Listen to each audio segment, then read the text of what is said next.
Welcome back to today's show. I'm your host, Charlotte Stebbing-Mills, and today I'm joined by Tassos Kotzia, who is a certified holistic coach and a women's empowerment coach. Welcome to the show, Tassos. How are you? Thank you, Charlotte. I'm excited and I'm honored, of course, to be here with you. And, I'm excited to share some insights and our ideas, on how we can really empower women in the workspace and how we can contribute, a little bit, let's say, even if a little bit will be satisfactory, out of this podcast to really give them some strategies or some Yeah. tactics, to face any challenges that they may have. Yeah, I love that. I love that so much. So, Tassos, it is unusual for us to have a male coach that is working to empower women. Typically, we see a lot more female coaches working with females in this area. So I'm really curious to know, what drew you to specialize in this area as a man? Yeah.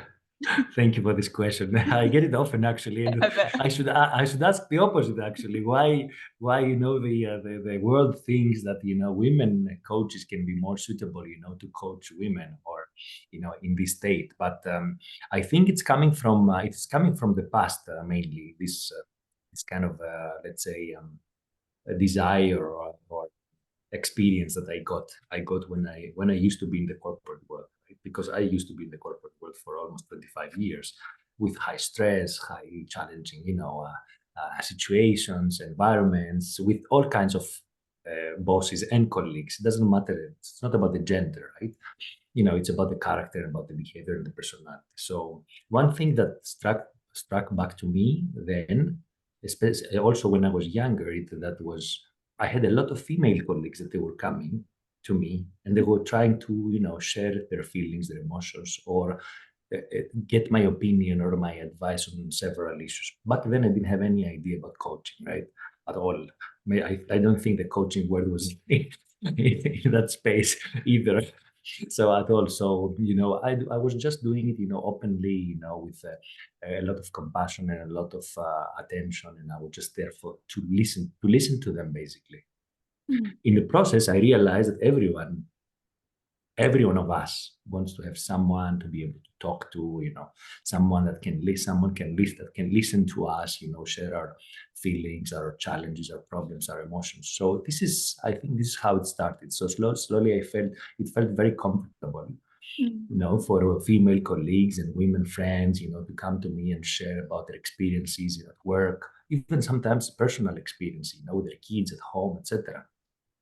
And I was always there. I was always present, always listening, and trying to not really give advice because it's advice can be also tricky sometimes. Giving advice to people because maybe you don't resonate, maybe they don't resonate with this advice, and maybe it will not work out well for them.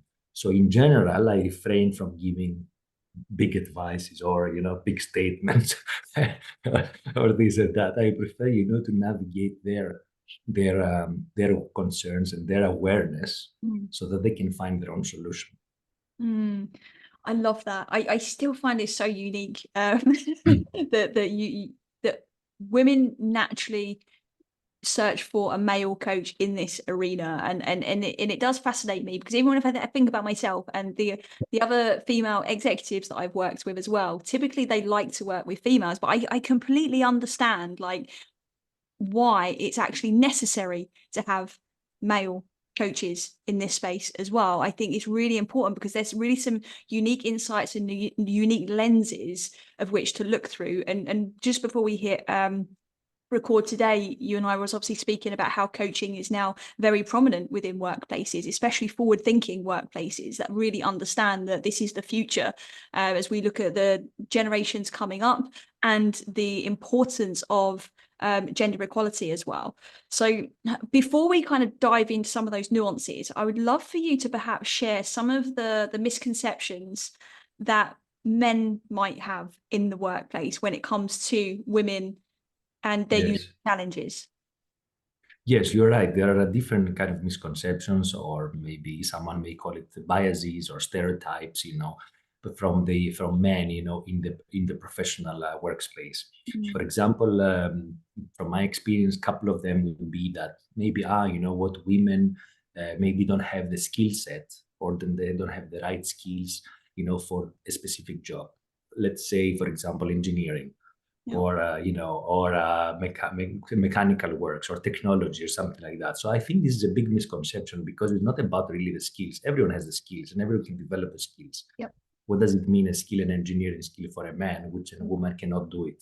Yep. I mean, maybe yes, the majority, maybe because it's coming from the past, and all these biases and stereotypes, they say yes, that engineering is only for men, for example, but it's not true. It's not true, and we have very prominent women in this field on a global level and throughout history. Even the big inventions, in the 19th century and the 20th century, you will see a lot of women inventors, in purely engineering and purely technology innovations that they brought to this world up to now, and they were pioneers. So I don't understand why these stereotypes still exist, but unfortunately they exist. Yep. Another one could be, for example, that maybe women are not so ambitious as men, and maybe they are not suitable for promotions, or they are not suitable to take leadership roles because maybe they don't have the emotional. They are too emotional. Maybe maybe they are too emotional to take leadership roles, for example. A combination of this, more or less. Again, this is a misconception, because again, practice proves the opposite. The reality proves the opposite. You have a lot of CEOs, you have a lot of amazing women entrepreneurs, you have a lot of amazing women, politicians as well, that they take these roles, and they are ambitious and they want to make their career. And somehow even they manage to find the work balance, the work-life balance, situation or processes or arrangements they need to have. So this is why shouldn't we take these examples as our guiding examples? Yeah, I think the one that stands out for me the most there is the emotion part, right? Is the women are too emotional, and what I love about what you said actually at the very beginning was that you refrain from giving advice, because it is a very typical dynamic that the masculine energy wants to fix, right, and provide solutions, and the feminine energy might not necessarily need that at that moment in time. And that is also another skill, I think, that needs to be educated and understood. So within your experience, I know you 25 plus years in senior positions, what are some of the like examples that perhaps you could share where maybe female executives have been maybe disadvantaged due to Yes, their gender? And it might not be related to kind of the emotion comment that I meant, but I'm just curious sure. to know what you've been exposed to, I guess. One is something which is very common. It's not only my experience, but it's obvious, and statistically it's out there. I mean, anyone can research. It's about the gender, the salary per gender. Yep. There is still a gap there. Yep. There is still a gap between the same position, the same skills, the same conditions, professional conditions. But unfortunately, because of the gender, the pay and the allowances maybe, or the compensation or the bonuses, whatever this is, still they are in favor of men. Yep. Unfortunately, and this is something I don't understand personally at all. I don't understand really. So it's really curious, and it's really strange for this to happen even nowadays. Yeah. Right? So this is one thing. Another thing would be, I've noticed in some years when I had a big teams and we had to do performance reviews, with men and women.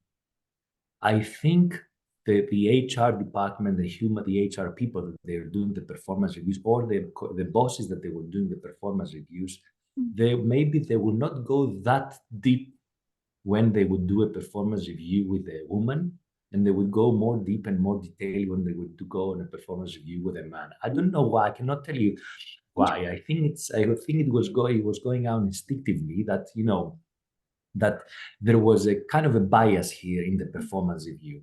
What do So you mean this, by going deep? I mean that it was like going deeper in more detail, because it seems that there was a desire for a promoting a man over a woman. So coming back to the previous point, so also the performance reviews were a little bit more lighter, if I can say, in quotation, for women instead of men. Wow. So now that you asked me, it just came up, as per my experience in the past. So I'm not sure if it's something that's happening Mm, across in different parts of the world or in different business sectors. yeah. But I hope that this has evolved and it's not anymore the case. Yeah, absolutely. And it's really interesting, isn't it? Because that's something that I wouldn't have naturally thought of as being something that's ingrained within a culture, within a process. Performance reviews, that's a very process driven, experience within an organization. And if we've got these biases that are happening, usually unconsciously, I would hope it's unconscious, Mm, is that we can easily overlook them. So I think for anybody listening to this episode, it might even be worth just sitting in a point of reflection to actually think, okay, where could there be some biases happening that maybe I haven't even thought of, and maybe look at it through the lens of people and yes, processes as well as yes, the people side, right? Because I think the yes, people because got attention. Yes, because if I may add here, if there is a very, very specific process of an evaluation or a performance, still the human brain, the human mind, and the human emotion can affect this.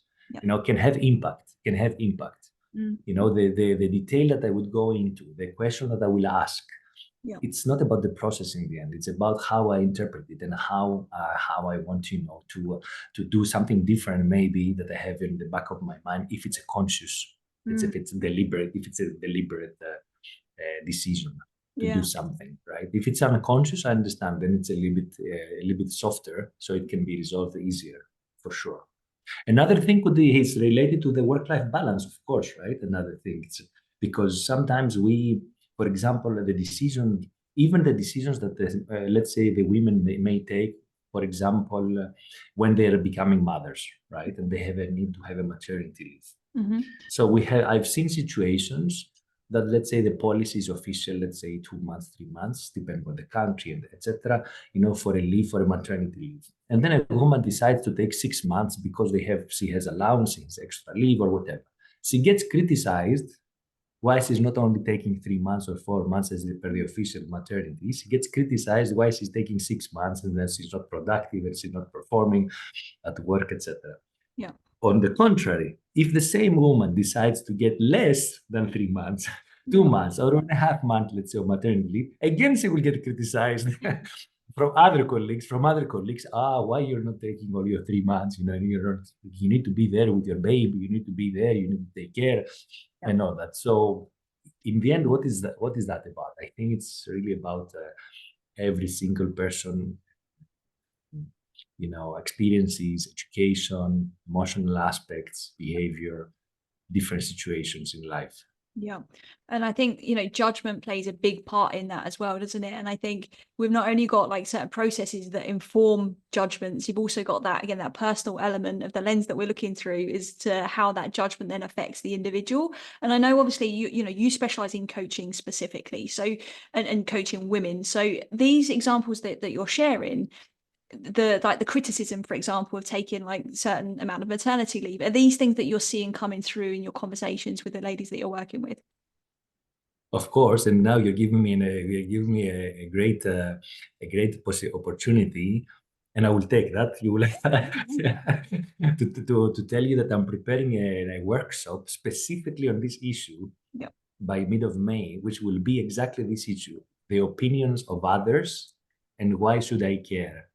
Yeah. Exactly like this, Nice. right? And And it's about this. It's about the criticism, about the judgment, and about how we feel when people react differently to us, when we receive negative feedback, when we receive positive feedback, also how we react. So really, really trying to approach all this situation about criticism and judgment from others, from outside. so that's great that workshop is on its way. So since we're on that topic, tell us a little bit more about that. What could somebody that's listening to this that can perhaps recognize some of their own experiences of criticism from when they've received it, but maybe they can also observe within certain teams there's a lot of judgment, a lot of criticism, and it's creating friction in a team. What kind of insights do you have to share there that they could perhaps really like take away and use in an actionable way? Of course, criticism and judgment comes also from the experience that we had, also from when we came to this earth, when we were born, from maybe even from traumas that maybe we may had in the past, from the education, from the family circle, from the social circle, from different parameters. So there are a lot of triggers that they can create this kind of judgment or criticism, not only because it's not only what we're receiving, it's how we are giving out, Yeah. how we judge, how we criticize other people, So first we need to look at these. Yeah. Before looking at the others. I would always, prefer to raise our own awareness and say, what am I doing? How would I react Nice. in such a situation? Would I criticize? Would I judge? Because if I was the one to do the same, then why I have an issue when someone else is criticizing or judging me? Yeah. I have to look in the mirror of myself first. Yeah. Myself first, and then say, okay, how would I react? Mm. If I would not judge and I would not criticize a situation, then of course I don't accept criticism and judgment from others, and I should not allow this criticism and judgment to influence me and impact on my emotional state, on my decision making process, on whatever I want to do this particular moment. So I think this is the main point. I think here is to look inside and say, okay, what I would do in this situation, and why this criticism or this judgment should influence me. Yeah, I like that. I like that a lot. And we have to go inward, right, and look in the mirror to really also understand where it's come from. Not only what am I doing in this situation, but why? Where is this stemming from? I think that's really, really important, because until we can really look at our own stuff, it's very hard to then be able to support perhaps a team with their stuff as well. And it doesn't mean, that leaders now have to be therapists and dig into the past, but it does mean that we have to have an awareness of our own behaviors before we try to lead others in those same areas. Yes, of course. Sorry, is that the question, or your? Curious to know your insights. Yes, I agree totally, of course. And you know what? In the end, what leadership is, because you mentioned about leaders. Yep. What leadership is? Leadership is if I can make my team perform the best way possible, right? Yep. On the best, let's say, emotional and mental state. This is how I would interpret leadership, because leadership is about the result, but leadership is about the people in the end, all the people that they work together for a common result. Yep. So if I'm supposed to be a good leader, I have to be there for my people. I have to be there to listen. So I'm not a therapist. I don't need to be a therapist, but I need to be a coach for sure. Yep. Right? To be able to be a proper leader. Because if I'm not there as a coach, then I'm here and my team is there, and there is no proper connection. There's no proper frequency of communication. There is no proper, vision, proper mission, in order to achieve the result, the desired result, whatever this may be. Right. So yes, I mean, all these are intertwined. They always are. It's always intertwined. And I think you've raised some really good points there. And I would love for you to indulge us a little bit more on why you believe coaching is so important in leadership, because there's still a lot of leaders that are just do as I say, not as I do, right? There's a lot of that, and there's a lot of, this is your job, just do your job, go home. Very logical approach, very much, you should be able to deal with this. If you can't, you're not cut out to work here. Now, the chances are the listeners to this podcast, I would imagine, are a bit more open than that when it comes to kind of their mindset around leadership. Otherwise, they probably wouldn't be listening to this. But there are people who still have that tendency. I've worked with a lot of leaders where they've led that way for a very long time, and now they're transitioning into more of a coaching dynamic with their team. So yes, why is coaching so important, and why must we be paying attention to it now, given the way the world of work is going? I would reply back to you with a question to our audience. If you are a leader, and you have two models of operation, let's say, one is directive, authoritative, you will do whatever I tell you. And you have another model of, what do you think is the right approach? What would you do if I was not here as your leader, as a CEO or whatever, right? What do you think is best for the organization? How can we make? So look at these two differences. Yeah or no? I tell you have to do this, 1, 2, 3, go do it and bring it back to me, right? Or what do you believe it's better? What do you think? How we should do it? Why this is important? Why this is better for the organization? Two different styles. So the listeners could do this exercise by themselves and see where the results, in which model, the better results will come up in their own organization if they follow one of these two models or both models in different periods of time. And then they can have their own, they can come up with their own results and their own solution in this.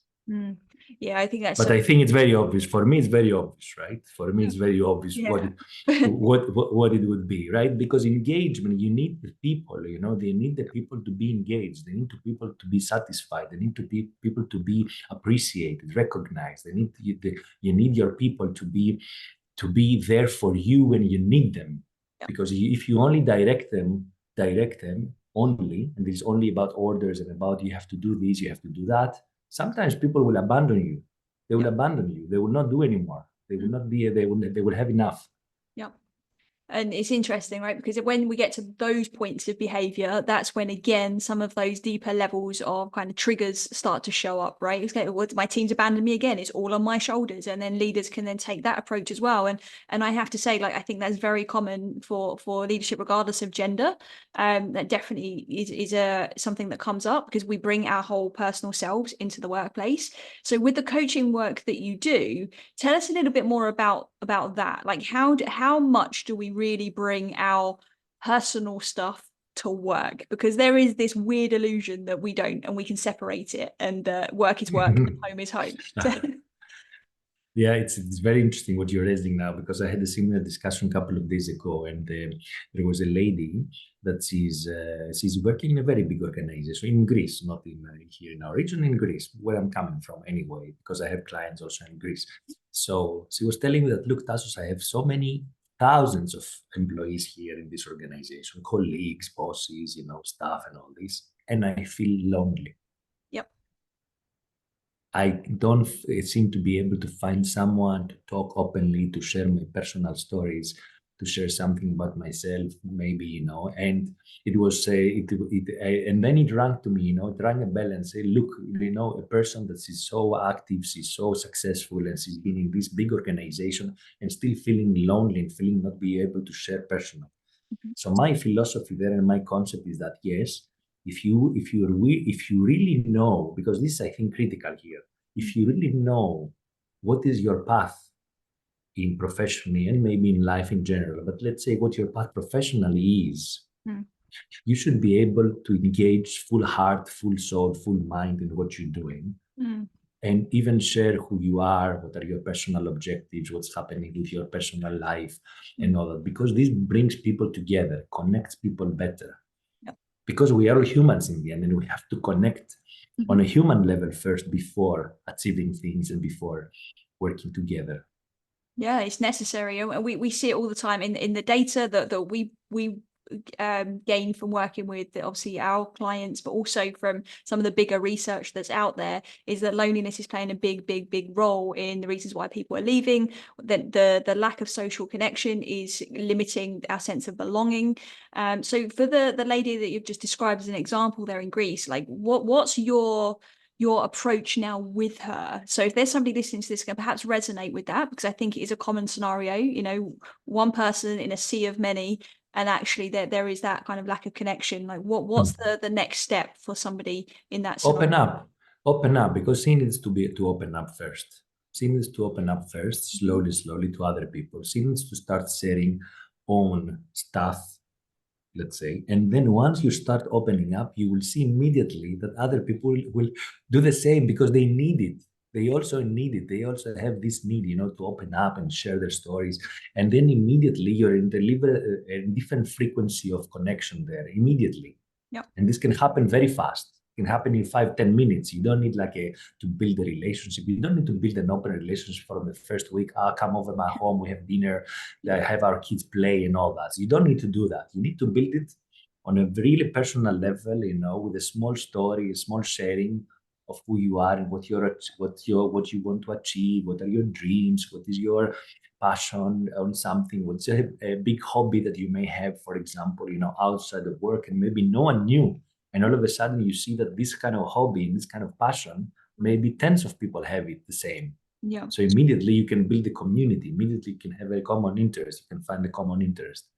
So how does someone do that? Going back to our point earlier, when the environment perhaps in that workplace is critical and judgmental, how does somebody then feel comfortable in doing No. I think even if an environment is critical and judgmental, there are always people in the same environment that they can, let's say, resonate with you. They can come closer to you. They can, because they need it and they need the same affection. They need the same compassion. They need the same, let's say, way of escaping from their loneliness. Mm, You see, so even if it's a critical and judgmental environment, mm, you can do that. On the other hand, if you go that extreme and the environment is that critical and that judgmental, then that means that most probably we are in the wrong place. yeah, and I think that's an important thing to distinguish as well, isn't it? Because like you rightly said, is like again about the lady in your example, is if we are aligned and we know our vision for our career and our purpose for being in our roles, and when we're connected with that, it's then a lot easier to know whether you're in the right environment. But if we're not sure on that, Of course. then everything overspills and ripples out, and we become perhaps part of some of the more negative contagion that's happening around the workplace.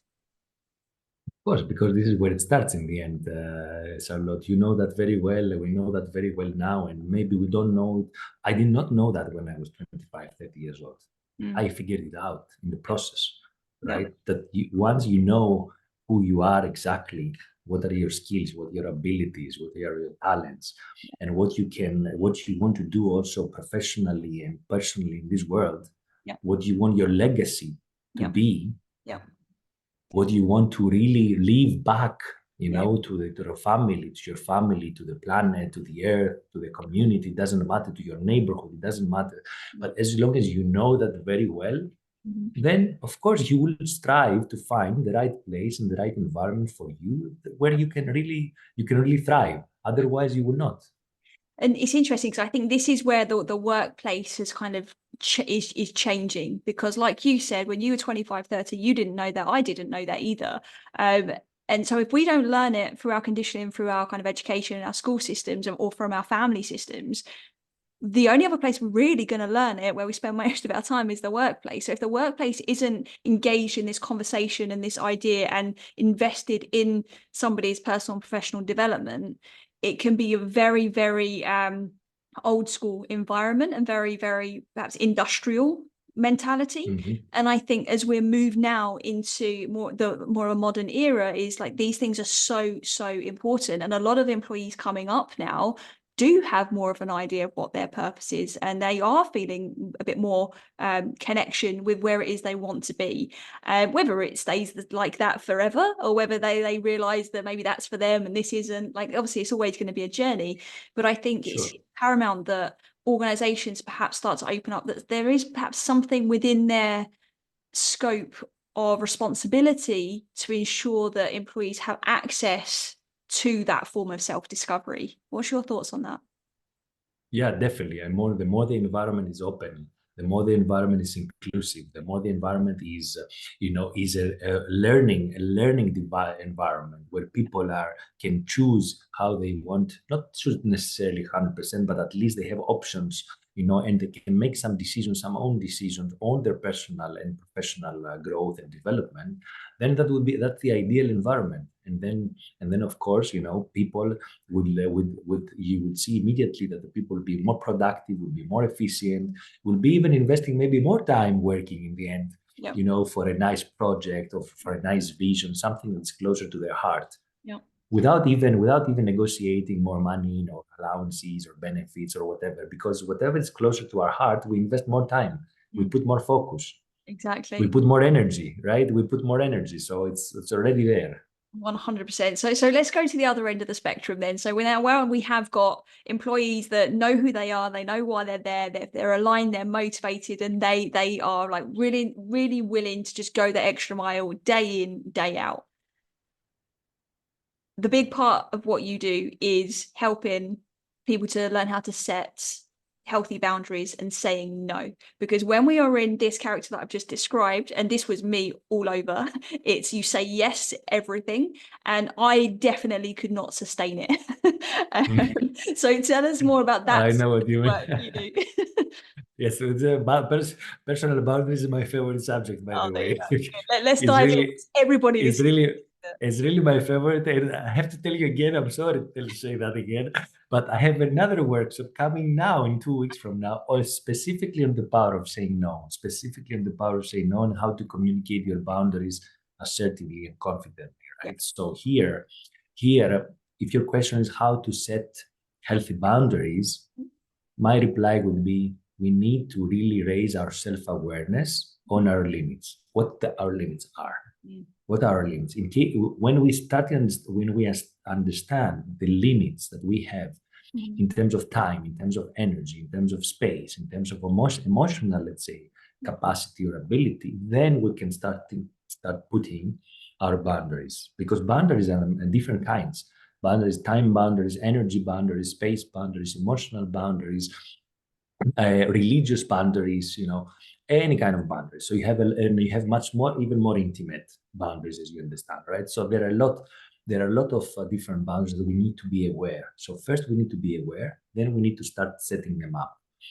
Once we start in setting them up first ourselves, again going back inward, right, and do this work for us, then we need to communicate them.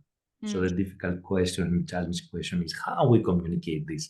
Exactly. This, to our husband, to our wife, to our kids, to our bosses, to our colleagues, to our social friends, or whoever, right? That, because they have requests and they come all the time with needs and demands and this, that. So how do we say no when we need to say no, and how we need when we say yes? Actually, I have a small story for you here. It was very interesting. 3 days ago, we had dinner with my family, right? And I have a daughter which is 7.5 years old, and a son who's 14. So we had a small discussion there for something, and I think I went and I asked my son if I can have some fried potatoes from his plate. Very typical, usual for a family, I think. I think. And then my son said no, you cannot, defense, don't touch my fries. There's a boundary right there. And I said, come on, Socrates, come on. I know you're saying this, but I will take one. So I took. And then all of a sudden, mistake. I'm the first, mistake, my mistake. And then all of a sudden, my daughter, 7-year-old, comes up and says, Daddy, we read a book the other day that when we say no is no. And I was like, oh my God, I don't believe it. I said, I don't believe you. I have to bring you to my workshop Yeah. to do this, you see. So these simple things, but there are boundaries in the end. So how we communicate is very, very important. Very important, because it can make a big difference. Yeah, I couldn't agree more. And I think, boundaries it are so important in extreme scenarios as well as the simple ones. And I think often a lot of people wait until they're at the limit before they enforce the boundary. But with what you're saying there is if we have the self-awareness of what those limits are in the first place, we don't have to wait until we get to that tipping point to then perhaps communicate something in a way that maybe is undesirable, or in a way that perhaps isn't as authentic and landing in the way that's really going to move whatever the situation in the workplace is forwards. So I'd love for you to actually extend an answer to that, as to how do you then communicate those boundaries? Because if we don't set them for ourselves, someone else is going to, right? When we often go into a workplace, yes, there's a certain contracted amount of time, but nobody's usually saying it's time you go home now. I think you're overextending yourself, unless you've got a really good leader or really good colleagues around you to perhaps highlight those blind spots. So how does somebody do that? The communication needs to be assertive. And in order to do that, first of all, you need to, as you said, you need to work either proactively with yourself so that you know how to manage the situation. Because if you do it reactively, only, as you perfectly said, it may not land nicely. So we have to be very confident and very assertive in this kind of communication. So there are different tactics, there are different strategies there. For example, one strategy is the I statement, the so-called I statement. So which means that you express I express my feelings to you when I'm not feeling comfortable with the situation on an I first person, statement, which I say, you know what, I'm sorry, Charlotte, but I don't feel comfortable with this discussion for the moment right now. Let's have it in another day. Or I don't feel this comfortable with this situation at work because it let's say it goes against my values, for example. Yep. Right? So very confidently and very assertively, always referring to ourselves first, without judgment, coming back to the judgment aspect, right? Without judgment, to the others, without blaming the others that it's their fault or it's their behavior or it's their decision that made us feel uncomfortable. So we just go on the fact, I don't feel comfortable at this time, or I don't like this situation right now. I prefer to leave and we can continue discussion tomorrow, right? When we're both calm, for example. Yeah. So this is about assertive communication, and it's very important. And sometimes we need to repeat it. We need to repeat it definitely, maybe 2, 3, 5 times if necessary, to the same person for the same situation, in order for them also to start, understanding that something is changing. Yeah. Because we are in autopilot, right? So when something is a routine and it's a habit, and I'm always coming as a leader and say, for example, or as a manager, and I'm saying to my assistant, my colleague, whoever it is, oh, you know what, I need this in 5 minutes. Oh, I need this in 10 minutes. Oh, I need this now. Or everything is urgent. Everything is urgent. Of course, he or she needs to reply accordingly. Yeah, you know what? Yeah, I'm well noted. I'm in the middle of something right now. Please give me 10 minutes, 15 minutes, and you will have it ready. Yeah. And I think that a really necessary part of that step is understanding the I in the first place, which brings us back to that self-discovery piece that we mentioned earlier, because we have to have that level of self-awareness to be able to then actually communicate it effectively in a way that isn't just emotionally driven and situational, because we need the ability to be able to zoom out and understand what is the impact of this behavior over the long term as well. And I think that's something that's lost very, very easily in busy workplaces, but often there's not enough pockets of time for somebody to take a pause and reflect. How am I feeling? Just take a breath. Was I okay with that behavior? Wasn't I? Because if we don't pause to take that breath, it just compounds and it escalates, and then those more disruptive conflicts explodes. Exactly. And then it will explode. That's the word. So let me give you an example of a startup organization, perhaps got, let's say, 50 employees, and they are all extremely purpose driven. They know themselves very, very well as an organization and as individuals, but yet they are all gung-ho and they are just go, go, go, go, go. How do you communicate, and at what level do you communicate perhaps the costs and the benefits of them pausing to look at their boundaries? So you're referring to an environment that there is no respect for the boundaries of the others, you mean? No, so right? Because everybody's on the same page with not necessarily any boundaries, but yet it's having repercussions in their lives. But because they're all in that mindset, nobody's really crossing anybody's boundaries. It's almost like a lack of awareness that any boundaries are actually needed. Yeah, that's a perfect question. But then my reaction would be, and my question then back would be, do they need to set boundaries? Because if they don't need to set boundaries, because mentally and emotionally they're happy and they're feeling fulfilled and they're feeling content and they feel purpose driven, the question is, do they need to set boundaries? That's a great counter question, because the answer is yes, they're purpose driven and they enjoy the job and the role and where it is they're going, but they are burning out in the process. And we've got data. Okay, but okay.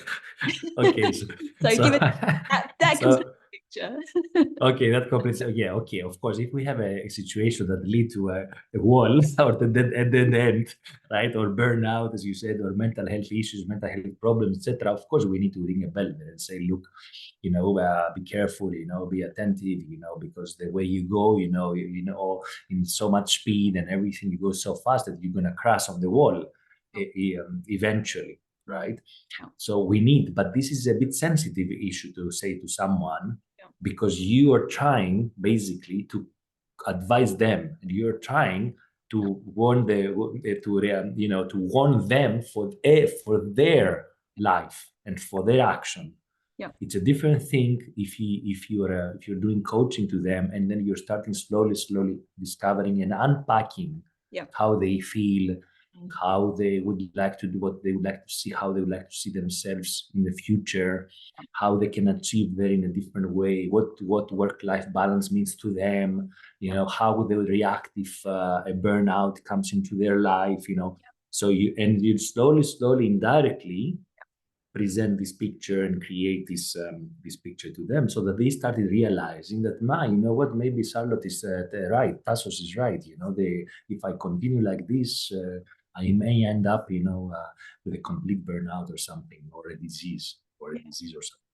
Yeah, and I love that answer. I think it is so necessary, and this is why, again, the power of coaching is so important, because we're seeing now, if we look at varying different industries, a lot of new organizations that are coming up now, they are more purpose led, and that comes with almost like a different set of characteristics to some extent. And obviously, this is a generalization, but we're forward thinking. We're thinking about the future in whatever it is we're creating as a business, which is fantastic. But unless we do, again, pause to ask those questions, it's almost like we can see a car crash waiting to happen. But unless somebody sees it for themselves, they're not going to hit the brakes or find a different route. So again, it's just another example, I think, of how coaching is so important within a workplace situation, and the role that boundaries plays within that, which I think is absolutely necessary. It's huge. From my experience, the healthy personal boundaries in general, the managing our boundaries. I could say it's 80% of my clients, my cases with my clients end up to discuss about the boundaries and about the healthy boundaries and how they manage their boundaries, and what's happening with their self-acceptance and how they can feel acceptance by others, etc. So these are the two main big issues that I see, the two main challenges that I see in my clients, boundaries and acceptance. Yeah. When you work with your clients, you have your own methodology, which is called the Hearts methodology. Do you want to share a little bit about that with us? Yeah, thank you for that. So heart is an acronym. Of course, it's heart, the organ, but it's an acronym. It's an acronym that came up to me. It was like kind of a revelation in a way. One evening, when I was trying to do my strategy and my marketing, development around my coaching practice, just this word came up, as a message or something, and then I started going deeper, and I say, okay, what would heart mean? What does it mean to me, first of all? And what could mean potentially to others outside to the world if I could create something around this? And then I started breaking down. So heart, as an acronym, is H for holistic, because I'm a certified holistic coach. Right? So H was very easy. And it means really the foundation. It means really the foundation on how to build this foundation to go to the next levels, to the next steps. The next step is empowerment. So how the holistic approach and the holistic foundation supports the empowerment, the feeling of empowerment to a person in order to be able to move on, create, build something in their lives, personally or professionally. Then it was the A, which is acceptance. Right? Because once we started being empowered and we're feeling this empowerment ourselves, all of a sudden we started accepting more of ourselves. We started accepting more of our weaknesses. We started accepting more of our faults, of our mistakes, of our regrets, or whatever, And others, right? We have more acceptance of others when we have that level of acceptance. And then then acceptance to others is coming up, and acceptance from others as well, becomes more open to us and more visible in what we do. So we feel even more empowered because we feel more accepted, we feel more empowered. We can accept more people, we feel more empowered. Exactly. Right? And then we are, in this way, what do we build? We build resilience. So this is the R of the heart. We build a resilience that can keep really creates us, like, let's say, as a shield around us, slowly, that we can achieve anything and we can overcome anything that life throws to us at any given time, because it will come. Yeah. Something will come to our lives that will shake us down, something will take us out of our route or our balance or whatever this is. Yeah. So we need to have this kind of resilience strong enough to be able to resist, to be able to fight back and continue and move on. And then in the end, the last step is the transformation, because when you look back and you say, okay, where did I start from? I started, let's say, from something which I was not sure. I had maybe lack of self-confidence. I had lack of self-esteem, whatever. And all of a sudden, step by step, with a holistic approach, the empowerment, the acceptance, and the resilience that I built, I had a complete transformation. So this is what the T is about. It's about transformation. Nice. And in this way, we see the journey, our journey through this process, and how we become the best version of ourselves. I can really see that when I look at it through kind of an organizational lens as well, right? Because when I hear that through that lens is holistic is about looking at everybody as individuals, as whole people, but also then the whole of the organization as well. And I think that's crucial for any organization that wants to thrive. Absolutely crucial.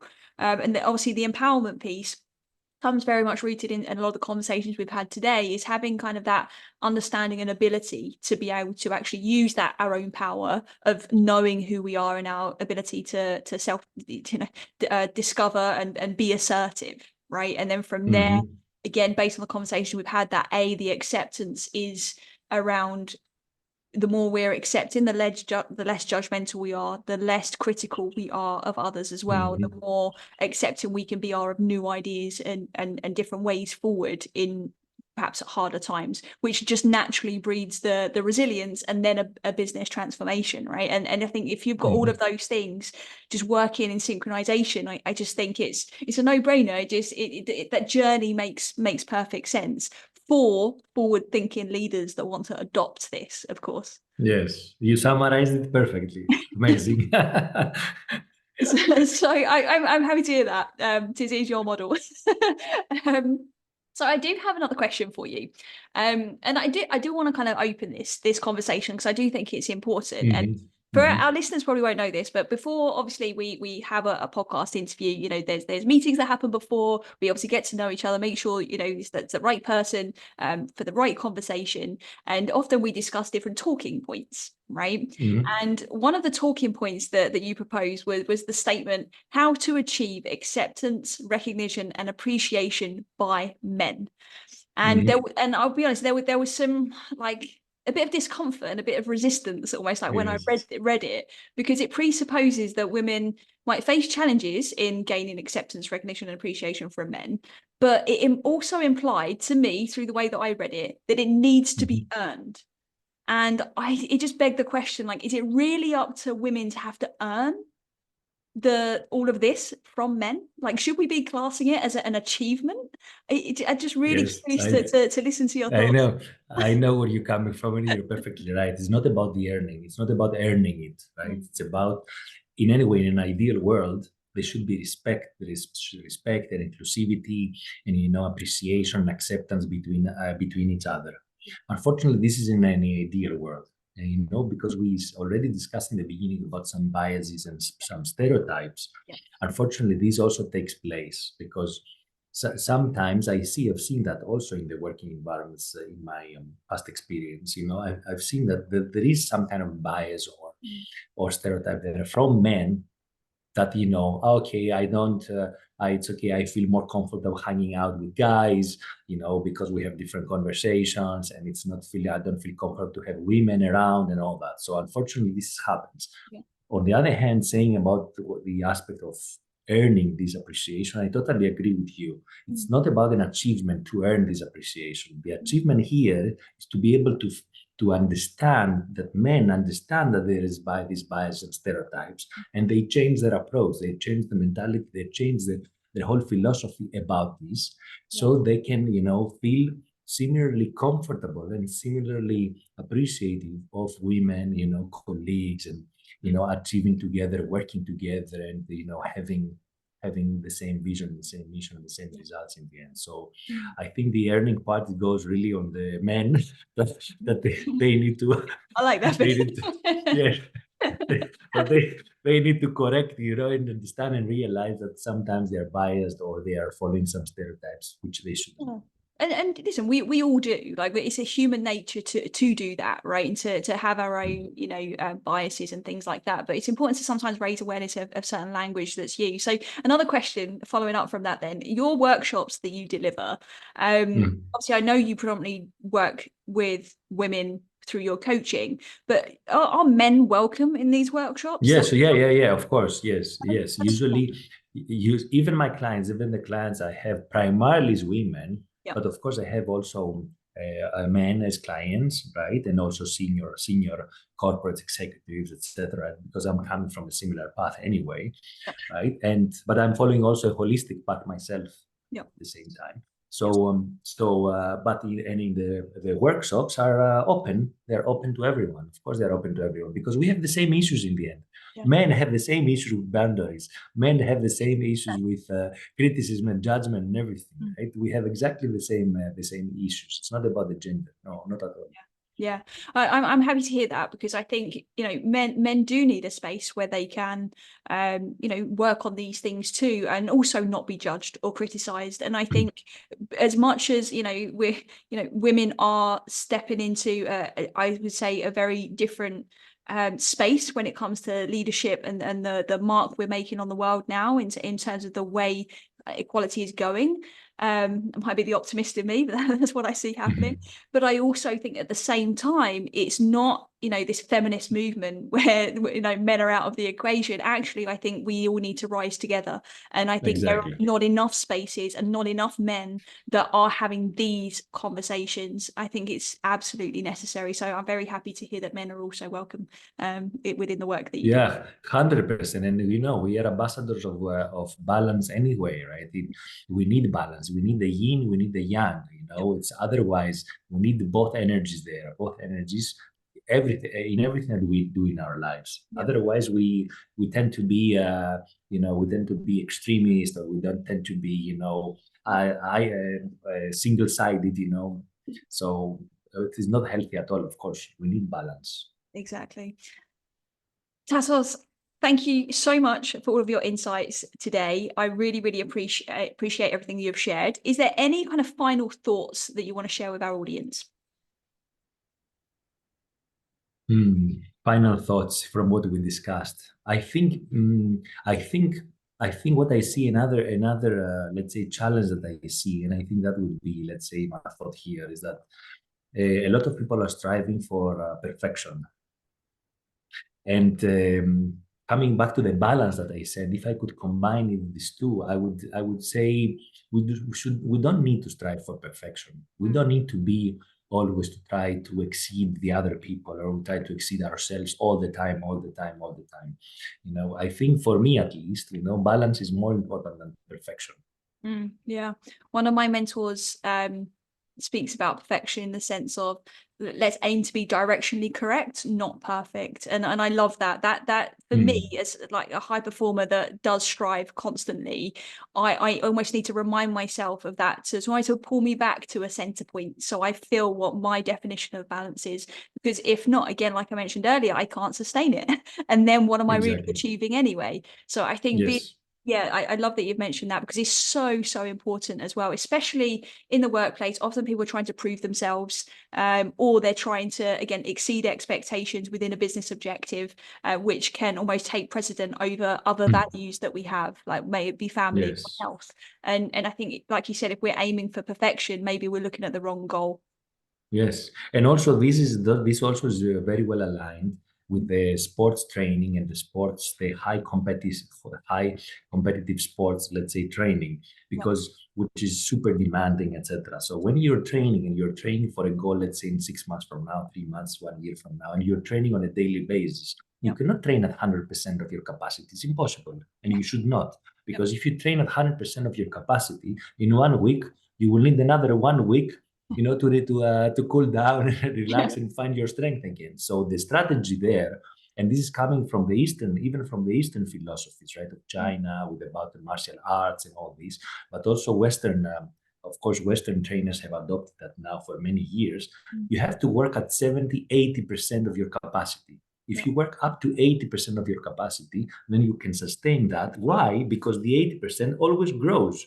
Yeah. If it's your 100 here, your 80 here, and you're working on work, you're on your 80, 100 goes up, 80 goes up, 100 goes up, 80 goes up. So in this way, you grow. So it's much easier in 3 months, 6 months, whenever you have this big goal, this big challenge, to achieve it and be happy about that, and that you overcome your ambition and your. Yeah. And we could throw the Pareto principle into that mix as well, that 20% of our efforts actually yields 80% of our results anyway. Anyway, exactly. That's anyway in everything. In everything we do, economically, also financially, socially, everything. Like Exactly. right. So it's okay to take the foot off the gas a little bit. You're still going to achieve, right? I think that's a good message. Tassos, Exactly. I do have one final question for you, and we ask everybody that comes onto the show this question. So for everybody that's listening will know that for every listen that this podcast gets, a donation will be made towards one of the 2030 sustainable goals. And the goal that you have chosen to support with today with your episode is goal number 4, which is quality education. So I'd really love for you to share, why is this so important for you? Because it's the basis. For me, it's the basis. If we have proper education, then we can solve all the rest of the problems of the planet, really.